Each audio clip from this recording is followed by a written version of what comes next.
Hola, Jim Hussey here from larpmusic.com. We're going to do some vocal recording, so I thought this would be a good time to do a little bit of a post on how I record vocals.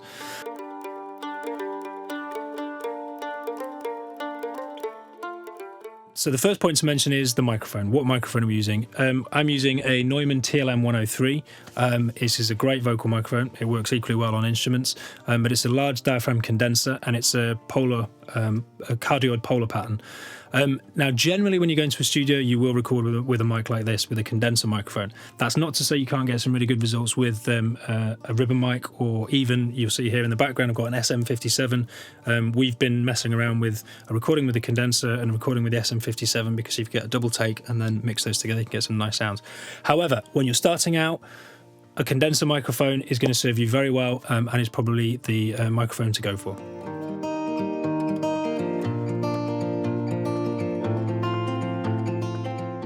The second thing to think of is the mic placement.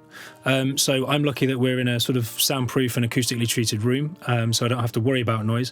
But if you're recording in your bedroom or a less than soundproof environment, make sure, particularly if it's a cardioid polar pattern, that the back of the microphone is facing the place in the room where you're going to get the most noise. So it might be a window, it might be an air conditioning unit, whatever, because these microphones reject sound from the back and the sides. It won't mitigate it entirely, but it will certainly help if you have that facing the place of most noise.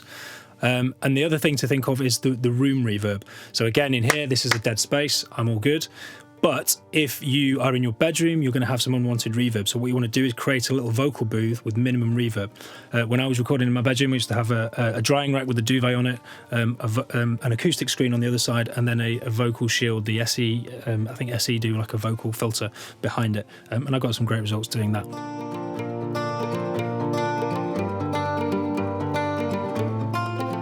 Another thing to think of here is the pop shield.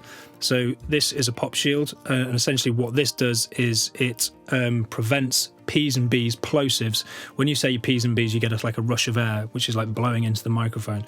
You have one of these on, and that will get rid of those for you.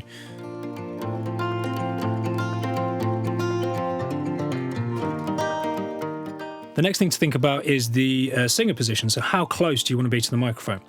So assuming you're singing a pop song and it's sort of quite lyric heavy, you're probably going to want to be between sort of maybe 15 to 30 centimetres close to the mic. One thing to be aware of: as I get closer to the microphone, you get the proximity effect kicking in. Proximity effect means my voice gets richer and deeper. As I move away, the proximity effect reduces. So the level of your voice is going to be very much dictated by how close to the microphone you are. We are recording backing vocals, so I don't want a sort of close, intimate sound. So in actual fact, I've been getting the singer to sort of stand back a good bit from the microphone because I'm mixing these vocals, these backing vocals, into instrumentation and making it sound like it's in a big space. So I don't want a close, upfront sound. But have a play around and experiment. And this is the thing, is there is no right and wrong. Have a little go, closer, further away, depends on the voice, the position of the mic, the type of the mic. Just have a play around with it and get something that works for you.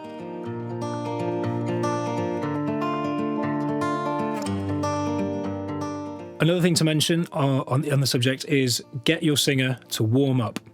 The vocal cords are controlled by muscles, and like any muscle group in the body, muscles work better when they're warmed up. And if you start recording before you've done a warm-up, the first half an hour, 45 minutes, hour can be wasted getting takes which are a bit pitchy and not very good. So do a vocal warm-up so that when you start recording, the singer is in the right space in terms of mentally and hopefully vocally. You will find as well sometimes when you put a microphone in front of people or a camera in front of people, sometimes they sort of freeze or things don't go quite right. So just allow a bit of time for that and try and get your singer to be as relaxed as possible. One way in terms of when they're singing to get them relaxed is to make sure their headphone mix is good. So how loud is their voice? How loud is that relative to the backing track? And make sure that's a good level. Can they hear the click? Is the click too loud? Talk to them, get their feedback and try and understand what is they need.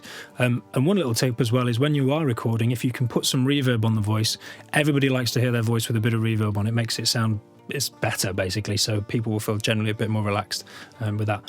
So there you go, there's a few little tips on how I record vocals, but as I say, just have fun with it and mess around with it and see what works for you.